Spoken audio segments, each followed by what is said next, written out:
ಕಳೆದ 2 ವರ್ಷದಲ್ಲಿ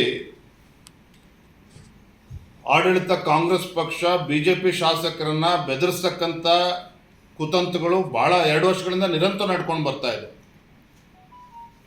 ದಕ್ಷಿಣ ಕನ್ನಡದಲ್ಲಿ ನಮ್ಮ ಹರೀಶ್ ಪೂಂಜಾ ಶಾಸಕರ ಮೇಲೆ FIR ರಿಜಿಸ್ಟರ್ ಮಾಡಿ ಅವರನ್ನು ಬಂಧಿಸ್ತಕ್ಕಂಥ ಪ್ರಯತ್ನ ಮಾಡಿದ್ರು, ಅದು ಸಫಲ ಆಗಲಿಲ್ಲ. ಅದರ ನಂತರ ಭರತ್ ಶೆಟ್ಟಿ ಮೇಲೆ FIR ದರ್ಜ್ ಮಾಡಿದ್ರು.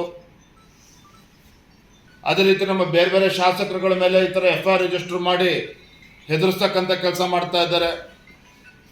ಈಗ ಒಬ್ಬ ಹಿಂದುಳಿದ ನಾಯಕ ಮಾಜಿ ಸಚಿವರಾಗಿರ್ತಕ್ಕಂಥ ಬೈರತಿ ಬಸವರಾಜ್ ಅವ್ರನ್ನ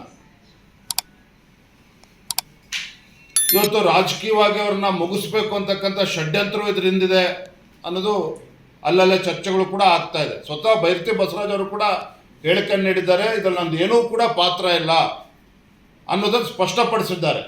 ಆದರೂ ಕೂಡ ಎಲ್ಲೋ ಒಂದು ಕಡೆ ಆಡಳಿತ ಕಾಂಗ್ರೆಸ್ ಪಕ್ಷ ಬಿಜೆಪಿ ಶಾಸಕರನ್ನ ಹೆದರಿಸ್ತಕ್ಕಂಥ ಕೆಲಸ ಮಾಡ್ತಾ ಇದೆ, ಬೆದರಿಸ್ತಕ್ಕಂಥ ಕೆಲಸವನ್ನು ಕೂಡ ಮಾಡ್ತಾ ಇದೆ. ಸ್ವತಃ ತಾಯಿ ಯಾರು ಕಂಪ್ಲೇಂಟನ್ನು ನೀಡಿದ್ರು, ನಾನು ಬೈರತಿ ಬಸವರಾಜನ ಹೆಸರನ್ನ ಹೇಳೇ ಇಲ್ಲ ಅನ್ನೋ ಮಾತನ್ನು ಕೂಡ ಉಲ್ಲೇಖ ಮಾಡಿದ್ದಾರೆ.